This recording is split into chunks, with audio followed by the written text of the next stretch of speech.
Պարոն Դանիելյան, խնդիրը գիտեք որն է, ես շարունակելով Տիկին Ղազարյանի տրամաբանությունը, խնդիրը հետևյալի մեջ է, ընդդիմությունը պետք է ի վերջո պատասխանատվություն կրի իր ասածների եւ արածների համար։ Նայեք, 2024 թվականին, երբ որ Տավուշիում տեղի էր ունենում սահմանազատում, ընդդիմությունը եւ դուք մասնարարապես, բայց այդտեղ չեմ անձնավորում, ընդդիմությունը ինչ էր ասում։ Ասում էր նախ, որ հանձնվում է Հայաստանի ինքնիշխան տարածք, ասում էր, որ ոսկեպարի եկեղեցին Ադրբեջանի վերահսկողության ներքո է հայտնվելու, ասում էր, որ խաղաղություն չի լինելու, որ սա վատ է, որ Ադրբեջանը մեկը հարձակվել է մեր վրա եւ այսպես շարունակ։ Սրա սոուսի ներքո եւ հողի ներքո, ըստ Ռոբերտ Քոչարյանի պլանավորածի կամ հորդորի, դրանից մի քանի ամիս առաջ Քոչարյանը հորդորել էր arczepiskopos-ներից մեկին գլխավորել ընդդիմադիր շարժում։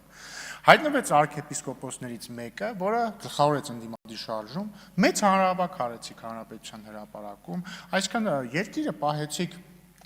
ցնցումների մեջ, ինչ որ պահ հասավ նույնիսկ եկակ ազգային ժողովը գրոհեցիք, բայց արդյունքում ինչ եղավ։ Արդյունքում եղավ այն, որ սահմանազատումը տեղի ունեցավ եւ երեք ես պարոն Արծվիկ Մինասյանի հետ բանավեճի էի Շանթի եթերում, իդեպ դեռ չի հրապարակվել, շաբաթվա մեջ կհրապարակվի, այնտեղ ռեպորտաժներ էին ցույց տալիս բանավեճին զուգահեռ, Բերքաբերից, Կիրանցից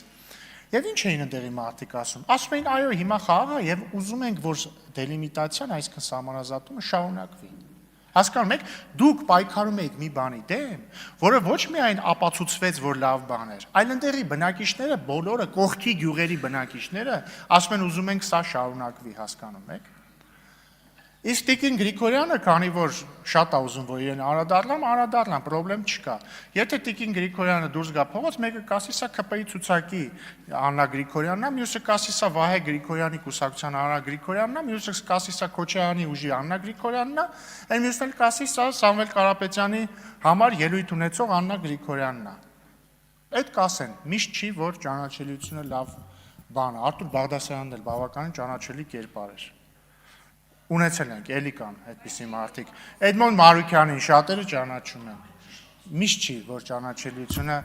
լավ բան է, բայց ամեն դեպքում Տիկին Գրիգորյան, եթե դուք դիմեք քաղաքացիական պայմանագրի ցուցակում ընդգրկվելու համար, բնականաբար կրկին հարցազրույցի գալուց հանդիպելու եք ինձ։ Այս անգամ կներեք իհարկե, հազար ներողություն, բայց ես խորհուրդ եմ տալու ձեզ չընդգրկել մեր կուսակցություն, որովհետև հավանականությունը, որ այդ դեպքում դուք նորից մի քանի ամիս հետո դուրս եք գալուց միանակ մեկ այլ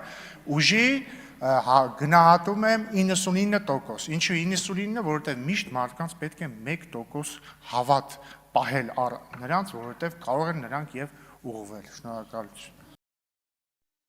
Հավանիր տեսանյութը եւ բաժանորդագրվիր նորությունները բաց չթողնելու համար։